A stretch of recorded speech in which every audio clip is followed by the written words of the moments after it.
kita lanjutkan perbincangan dengan Pak Denny Dia. Pak Denny Dia, kita bicara soal elektabilitas partai politik.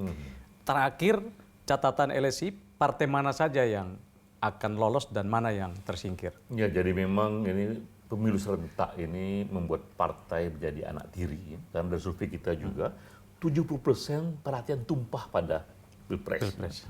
Namun bagaimanapun, partai tetap kita harus perhatikan. Ya.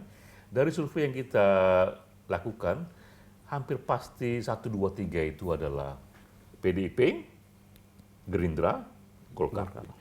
PDIP udah hampir pasti nomor 1, tapi Gerindra dan Golkar masih menyusul untuk nomor 2. Gerindra dan PDIP diuntungkan karena punya calon presiden.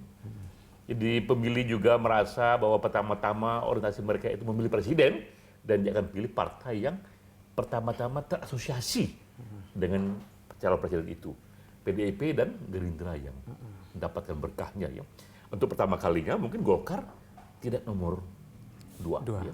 Namun masih ada kesempatan bagi Golkar untuk nomor 2. Di bawah itu ada PKB dan ada Demokrat. 5 ini yang aman. Aman dalam arti hampir pasti di atas 4%. Lainnya itu P3, PAN, PKS, ya,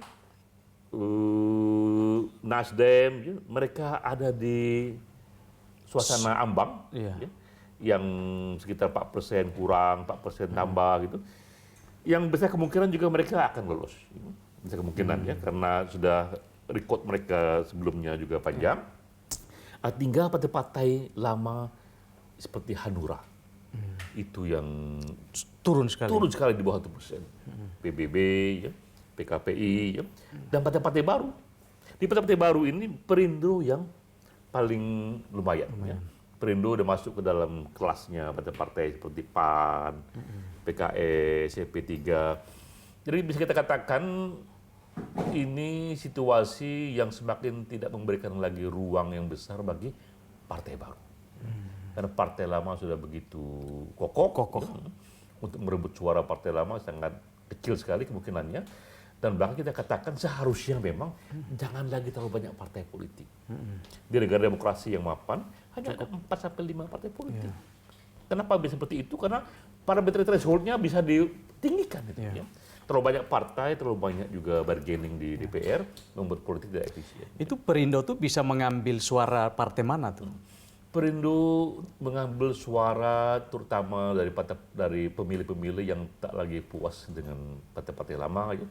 Kalangan milenial dan juga minoritas, ya, atau Muslim yang abangan itu melihat sesuatu di Perindo, tapi juga angkanya masih 3%, 4%, 2% lagi.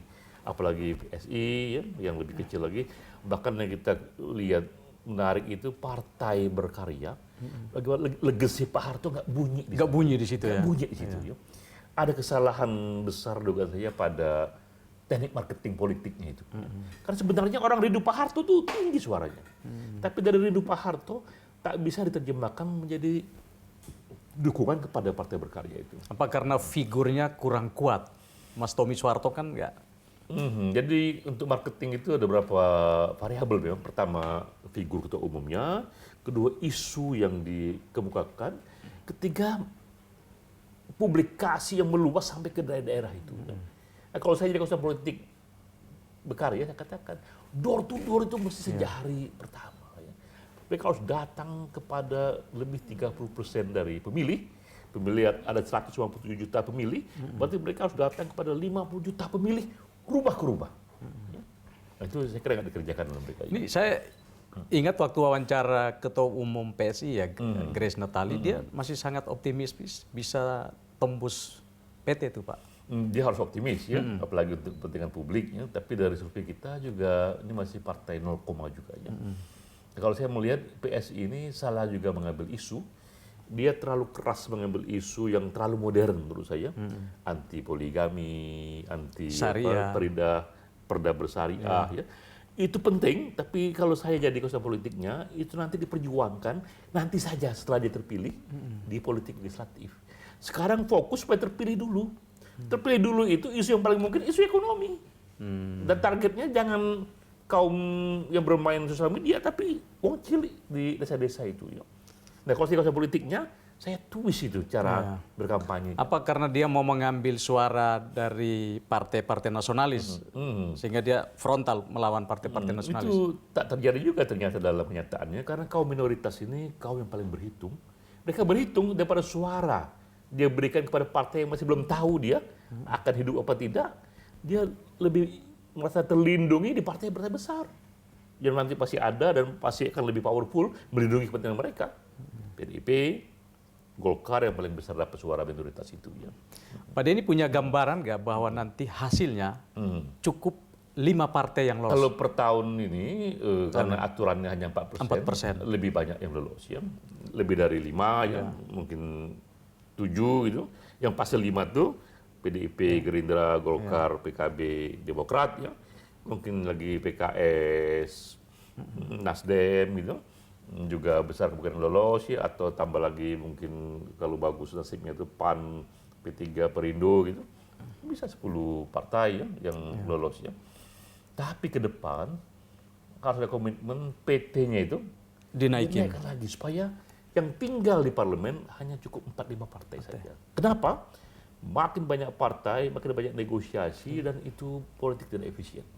Politik uang juga kencang. Tidak efisien dan akibatnya terjadi keputusan bukan karena ideologi, tapi karena aneka bargaining yang bisa berubah tergantung dari situasi. Ya. Tidak ada negara yang kuat dengan partai terlalu banyak. Kita lanjutkan di segmen berikut. Pemirsa tetaplah di Special Interview.